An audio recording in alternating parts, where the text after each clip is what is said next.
Contrataciones del Estado va a recurrir ante la Suprema Corte de Justicia en casación la decisión del Tribunal Superior Administrativo que da ganancia de causa a la empresa del señor Pancho Álvarez por haber obtenido un contrato pues grado a grado, totalmente discrecional.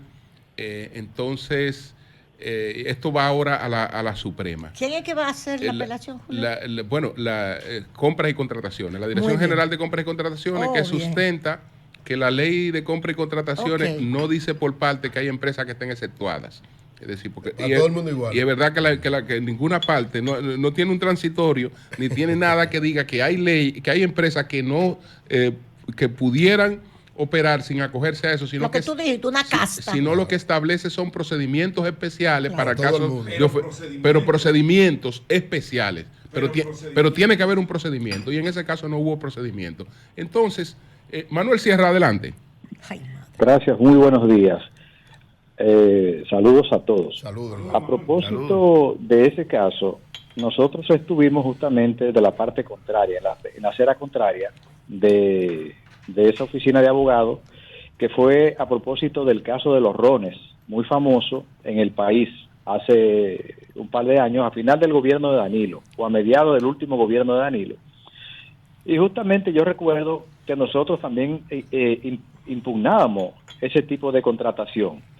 Y más grande fue las puntualizaciones que a propósito de cuando conocíamos la medida de coerción, realizaba el magistrado Alejandro Vargas, hoy juez del Tribunal Constitucional, que decía, o se quejaba casi amargamente, de que no entendía cómo el Estado Dominicano, y sobre todo la DGI en ese momento, contrataba oficinas de abogados externos cuando en la matrícula de la DGI había cientos de abogados con mucha calidad que podían representar al Estado Dominicano en ese momento. O sea, criticó eso amargamente el magistrado Alejandro Vargas. Esa es mi crítica desde hace unos varios días que he venido sosteniendo, que ciertamente el encargado de compra y contrataciones había anulado ese contrato y que nunca la oficina que salió beneficiaria, Hedrick y Rizik, había devuelto parte de ese dinero si lo habían anulado. Porque independientemente de eso, el trabajo que había llevado a cabo tampoco había sido un trabajo partiendo de los abogados de confianza que eligió la administración de la DGI en ese momento, había rendido los frutos a partir de contratar o una oficina o una compañía de abogados de confianza. O sea, no habían rendido los frutos para llamársele abogado de confianza, que es lo que está pasando ahora. Y es mi crítica también al encargado de compra y contrataciones. ¿Cuál fue el resultado en los procesos? Bueno, en esos procesos, en el tramo en que nos encontrábamos, todos los ciudadanos salieron bajo libertad, bajo fianza, que era a lo que ellos apostaban. Es decir, ellos propugnaban porque no se les facilitara la libertad bajo fianza a ninguna de las personas procesadas en ese momento, al caso de la familia Tremos, y todos, absolutamente todos, salieron en libertad bajo fianza, lo que significa que el abogado de confianza que contrató la Dirección de Impuestos Internos en ese momento, desde mi óptica humilde, no rindió los frutos. Yo creo que es lo que está pasando ahora, que sigue incurriéndose en el mismo error. El Estado no puede tener abogados de confianza porque el Estado es una institución. El Estado tiene que tener abogados que les rindan la suficiente beneficios a consecuencia de los propósitos o de los proyectos o de los objetivos que pretende alcanzar. De manera que yo creo que también ahí el encargado de compra y contrataciones incurre un poco en una especie de contradicción, porque por una parte, no sé si es que arrastra también alguna malquerencia con la oficina de Hedrick Rizik, porque ambos vienen de Participación Ciudadana y habría que conectar todos estos datos, pero lo cierto es que él anuló ese contrato, que para ese momento, tengo entendido, se había recibido unos 50 millones de pesos, y hasta donde yo tengo entendido, tampoco la DGI reclamó la devolución de parte de ese dinero, porque tampoco estaba justificado en ese momento. De manera que aquí hay una serie de entuertos que deberían corregirse y que solamente se pretende o se atina a que se corrijan en beneficio de los más grandes y en perjuicio de los más pequeños. Sí. Esta anulación o este giro que ha dado el Tribunal Superior Administrativo, lógicamente, que deberá ir a la Suprema Corte de Justicia y allí se va a verificar, porque aquí lo que se ha hecho es que se ha anulado un contrato que se hizo con una compañía que se le dio grado a grado y que por tanto no hay privilegios para unos y perjuicios para otros. Yo creo que esa forma de venir dando estos contratos de parte del gobierno central a las largas o a las cortas va a traer algún tipo de situación en estos casos de los llamados de la corrupción administrativa. Yo critico, independientemente de esto, que pareciere que yo cojo un cuchillo y lo afilo para mi propia garganta. Yo siempre he sido institucionalista, y excúseme que hable en primera persona, y siempre apuesto a lo correcto. Por tanto, yo no comparto las formas como se han venido dando estos contratos grado a grado de parte del gobierno central, que no es ni siquiera del Estado, que ese es otro punto que hay que discutir. Sí. Esos contratos no lo ha dado el Estado Dominicano. Esos contratos los ha dado el Poder Ejecutivo. Por tanto, por eso es que se dice que entonces estos son representantes directos del Poder Ejecutivo y por tanto son abogados políticos, no son abogados institucionales del Estado. Porque es que el Estado, en las actuaciones internas, el Estado se divide en una parte que es para las actuaciones fuera del país, que ahí el Poder Ejecutivo actúa en nombre del Estado. Ahora, cuando son actuaciones internas, el Estado actúa como el Poder Ejecutivo, como lo actúa el presidente del Senado y el presidente de la Cámara de Diputados o el presidente de la Suprema Corte de Justicia, que son parte de los otros poderes que conforman al Estado. De manera que yo entiendo que este tipo de actuaciones muy ligeras y con algunos matices políticos y oportunistas de alguna forma, a las largas o a las cortas, no contribuyen con la institucionalidad. Y creo yo que traerán consecuencias muy funestas para el gobierno de turno. Doctor Sierra, buenos días, Consuelo. Déjeme hacerle una pregunta un poco hacia atrás, pero... Y Finju, que no ha dicho nada. Finju no ha dicho nada, no dice nada. No, es que lo va a decir. Participación Ciudadana. La Participación Ciudadana lo va a apoyar. No se responde a la ligera. Sí, claro. Finjus no finge. Mira. No, Finjus no, yo pensé, finge. Le iba a preguntar al maestro que quién es que finge, porque yo escuché finge. No, finge. Ah, es Finjus. Tengo un pequeño problema auditivo. Sí. Adelante. Doctor Sierra, cuando lo de Baninter, que todo el proceso de Baninter legal, se designó también una firma de abogados para que llevaba el caso a favor de Baninter, mientras el Estado, que ahí estaba Pancho, por cierto, tengo entendido que es así, ¿verdad?, era el que iba en contra de Baninter. Ese funcionario el gobierno tenía derecho a nombrar ese funcionario, o no derecho, en un puesto que no me recuerdo cuál era, pero él lo que fue a defender al banco en contra del Estado y era funcionario del gobierno de Leonel. No sé si usted me entiende, porque esto parece un jeroglífico. Sí, lo que pasa es que no parece un jeroglífico. Y más que no estoy dando nombre porque no quiero darlo. No, es que no preciso la o sea, que siendo funcionario del gobierno, el gobierno le permitió que fuera a defender el banco que el mismo Estado estaba juzgando de que lo había estafado al Estado. Don Pancho, por cierto, era... Exacto, el Estado era el acusador y don Pancho era el que representaba al Estado frente al caso Baninter, frente al banco, pero a Baninter lo defendía un funcionario del Estado.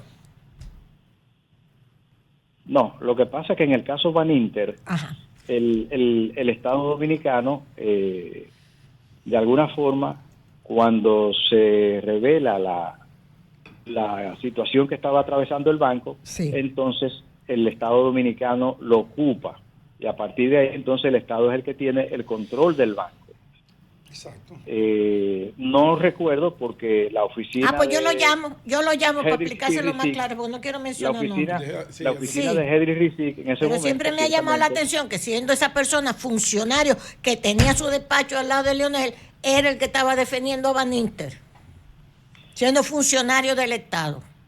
Bien, Pero, entonces... pero Baninter no se da en el gobierno de Leonel, en el gobierno de Hipólito. Sí, pero correcto, las cosas te siguieron. Claro, por la continuidad del proceso. Estado. La continuidad del Pero Estado. quizá esa oficina tenía ya esa defensa antes de esa Entonces persona Leonel lo asumir. nombró teniendo a la oficina esa defensa. Es que una cosa no vincula a la otra. Adelante, Sierra, Está bien, finalmente. déjalo ahí. No, Dejémoslo ahí. en ese momento yo no pude, y yo formé parte de los abogados, que todavía la ley 1494 se podía hacer eso, no existía la ley de compra y contrataciones, y el gobierno...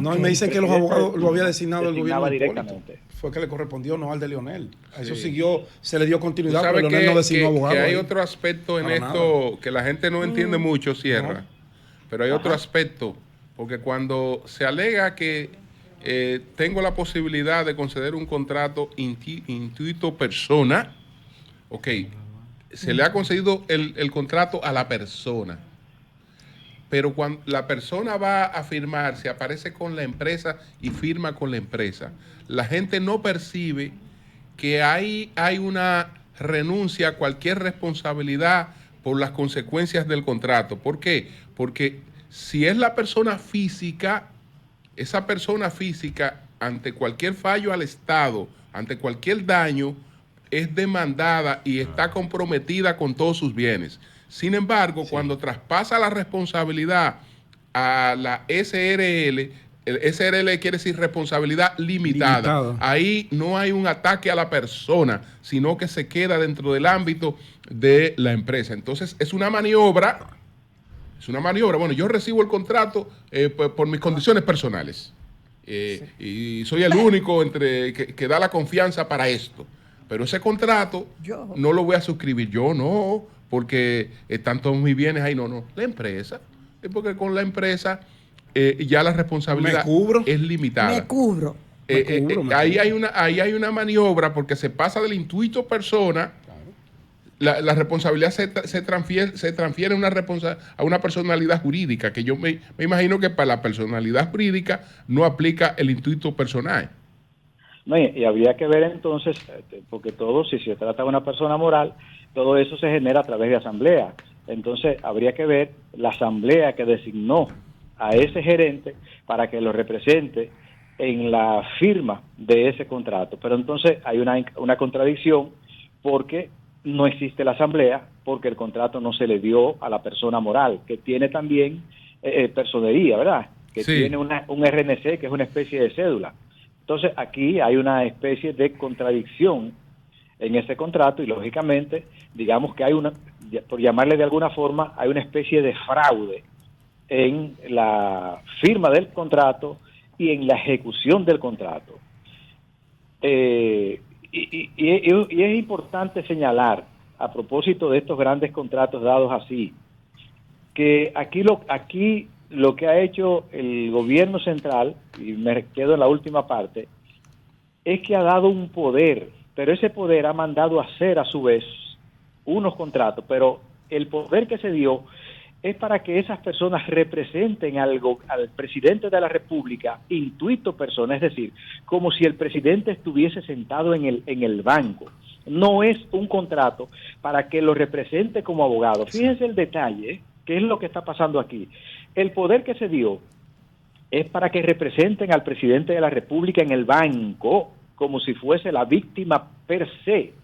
No es un contrato para la representación como abogado. Y ahí también hay una cuestión que yo no logro entender y que en una especie de complicidad de muchos de estos jueces, sobre todo de los jueces de este primer tramo, han venido admitiendo como bueno y válido este tipo de poder y de contrato a la vez, que están sujetos a correr todo el circuito del proceso, que son con los recursos de apelación, que en todos los casos se han venido generando.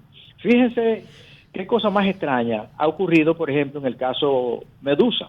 que no me gusta llamarle por estos nombres porque creo que es una Claro. discriminación, pero bueno, así es que se conoce para identificarlo de alguna forma, que la Fundación Alfredo Nobel, que era la única institución que sí tenía calidad para estar ahí, porque es una institución que la Constitución le acredita eso, pero resulta que esa fundación se opuso a los acuerdos que llevaron a cabo. Pero el juez, en un acto de irresponsabilidad, excluye a la fundación y, sin embargo, deja presente a los abogados del Estado que no tenían calidad para estar ahí y que ni siquiera, fíjense bien, en este país, una sola prueba para justificar el daño civil. El alegado daño civil que ellos dicen, no depositaron una sola prueba, es decir, que ellos pretenden que el juez o los jueces en el curso de lo que falta condene a las personas acusadas por las pruebas que son de carácter penal, o sea, para justificar un delito, entonces que esas pruebas a la vez se conviertan en las pruebas del daño. Lo que significa que esa oficina o esos representantes del gobierno no depositaron una sola prueba civil para justificar el daño. Y justificaron que ellos se van a quedar con las pruebas penales con las que se pretende justificar el tipo penal, que es otra cosa, y que posiblemente el vulgo no entiende. Bien. Bueno, pues muchas gracias, Sierra, muchas gracias. Que han sido ya radiados del proceso en otros casos. Sí.